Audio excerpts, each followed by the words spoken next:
All right. First of all, welcome and a warm welcome to this debate as part of the One World Media Week, the different initiatives and things that are happening in this week. Of course, tomorrow we have the One World Media Awards, and today we have a debate with a distinguished panel, which I'll introduce in a moment. And when the organizers of this event were thinking about what we were going to speak about, obviously events in Egypt and Tunisia and of course other countries in that region were overtaking and dominating thoughts about what to discuss. So that will be the focus in the sense that we will look at the role of new media, social media specifically, in development, in media development, and social change, and look at this question from a range of different perspectives.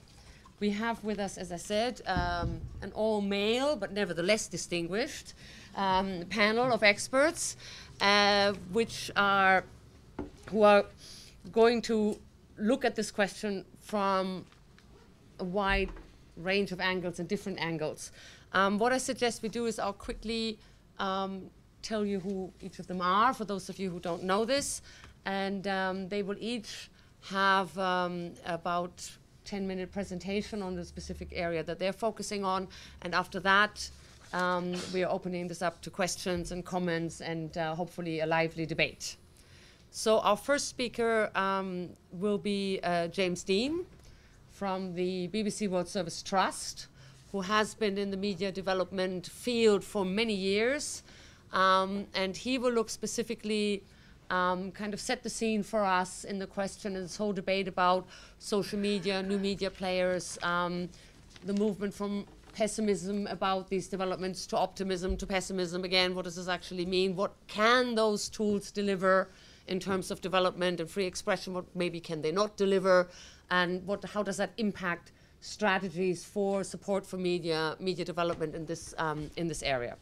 So we'll hear from James, and after that we will hear from Mark Harvey, who's just as of I think 2 days ago the executive director of Internews Europe, although he's been working with Internews Europe for many years, specifically in the area again of media development, very active in media and reporting climate change over the years.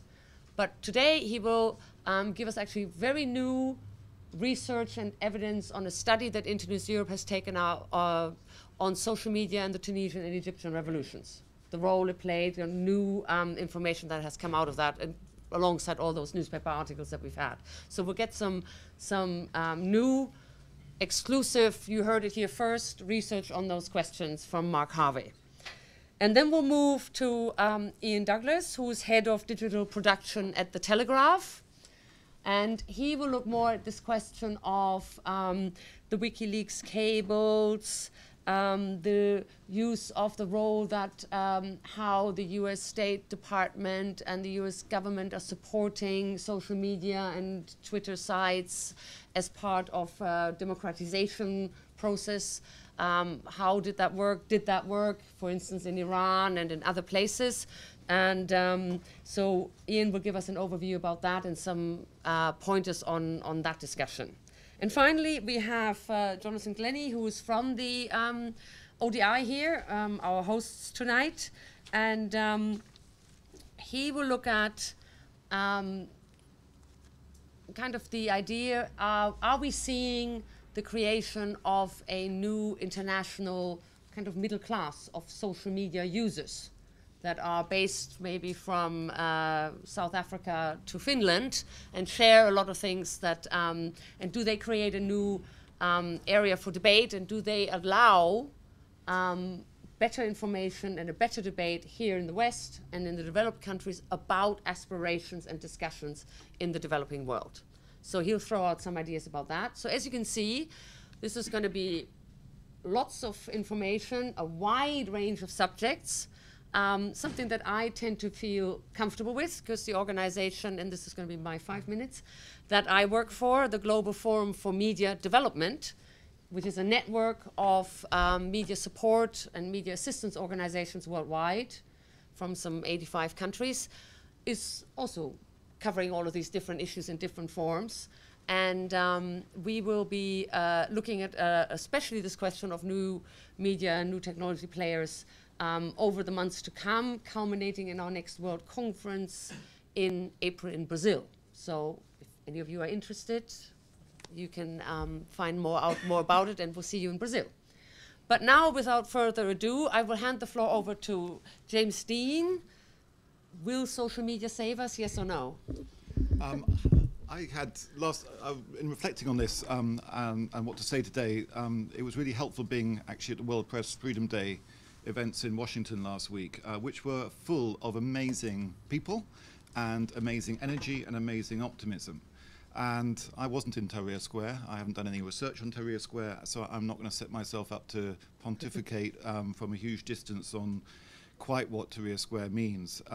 But I did want to reflect on kind of where we're coming from and maybe where we're going to, and to perhaps just issue a bit of a warning sign or an alert sign of, are we kind of oscillating madly from pessimism to optimism to kind of wild surges of energy around this agenda, and then it kind of all goes off a boil.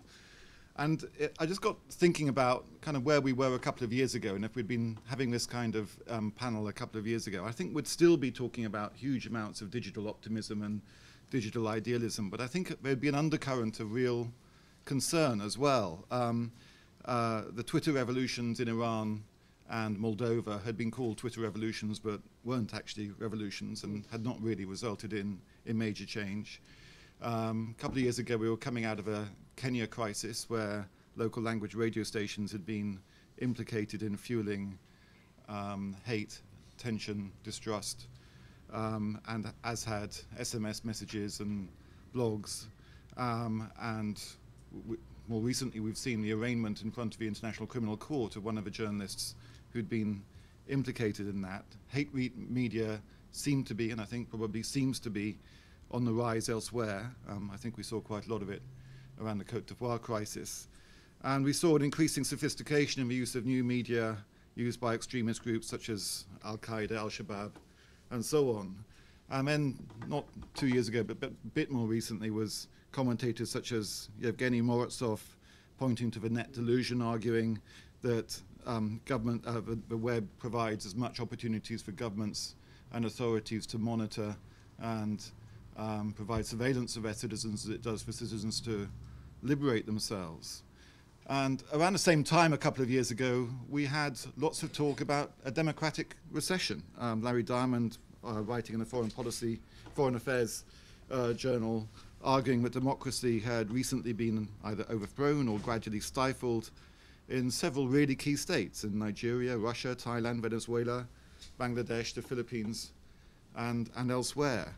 We had the publication of a very influential book, at least in development circles, Douglas C. North's book, Violence and Social Orders, a conceptual framework for interpreting recorded human history, which I found a hugely impressive but hugely depressing piece of work, arguing that basically, if you really look at 1,000 years, 2,000 years of human history, the thing that really creates the conditions for peace, stability, and absence of violence, at least, are elite bargains. But it's really elites who create the conditions for peace, not people and citizens. And I think we were sort of working towards, particularly when it came to the development sector, and especially when talking about issues around fragile states, fractured states, quite an increasingly rather bleak realpolitik kind of view about the emergence of democracy and around the role of media and communication and social media around that reality of actually it's doing as much to undermine political settlements, as much to divide and fracture polities, that ethnic, religious, political extremism was on the rise as a consequence of this newly increased democratization or decentralization of information infrastructures. And now here we are, 2011, and this extraordinary year we've had so far, and we're back to optimism. We're back to a situation where there's a huge energy, as I said, reflected particularly last week in Washington, around the capacity of humans, citizens, to take control over their own future because of this unprecedented access to communication and communicative power. Now, there are plenty of people, and this was one of the debates that's been going on, who argue that it wasn't laptops, it wasn't mobile phones who marched on Tahrir Square, it was people. But certainly all the people I've talked to, and I'll be interested to hear about the others on the panel, have argued, who were involved, have argued that Egypt and Tunisia at least really only happened because a critical mass of people did have access to mobile telephony, did have the tools to organize, and crucially I think also had been sensitized to a different political reality by the increasing availability of satellite television of Al Jazeera, BBC, and others. And we're also, I think, moving into a field of optimism in the development field. The potential of information and media within the development agenda, not just the democratic agenda, is really surging up the international discussions around this, particularly because development organizations, development agencies increasingly have an urgent demand to demonstrate that governments are responsive and responsible to and accountable to their citizens. And the kind of demand side of governments, the demand side of accountability, the importance that developing country governments in particular become increasingly accountable to citizens rather than to donors is a real huge engine of concern within the development community. And that is leading to a huge number of initiatives around the accountability movement, the burgeoning of budget monitoring initiatives, of access to information movements, of aid transparency initiatives, and along with that, a really new interest in the role of media and the broader role of communication, I think, within the development agenda.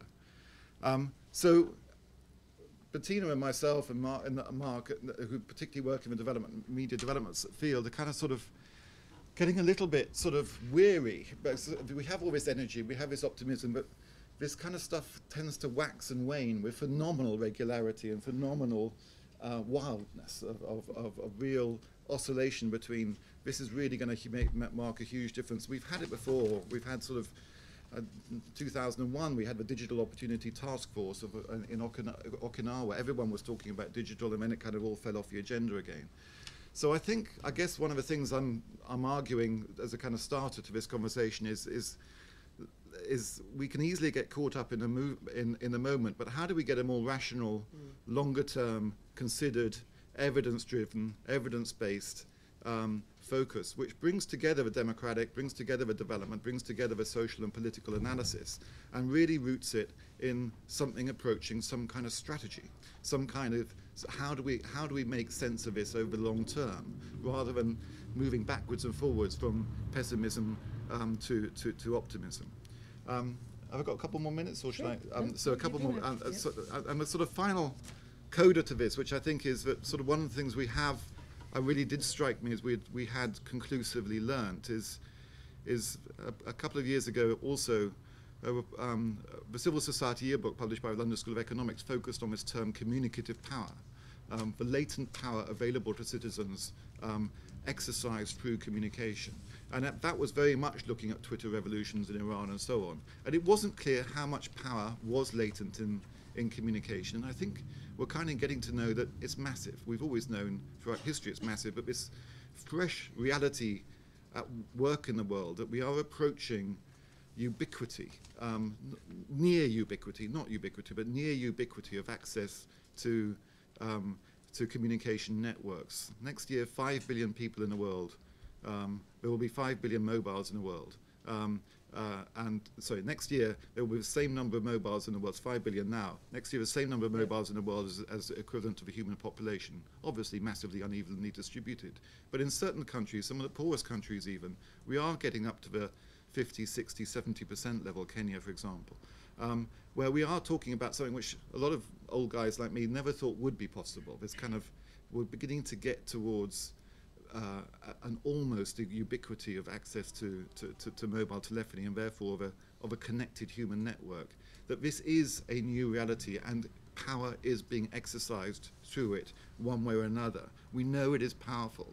We know there are limits to the power. We know that if it kind of helps if your army is prepared not to massacre you, and that if it is prepared to massacre you, you run up to the limits of communicative power. But it's far more powerful, I think, than many thought just a few years ago.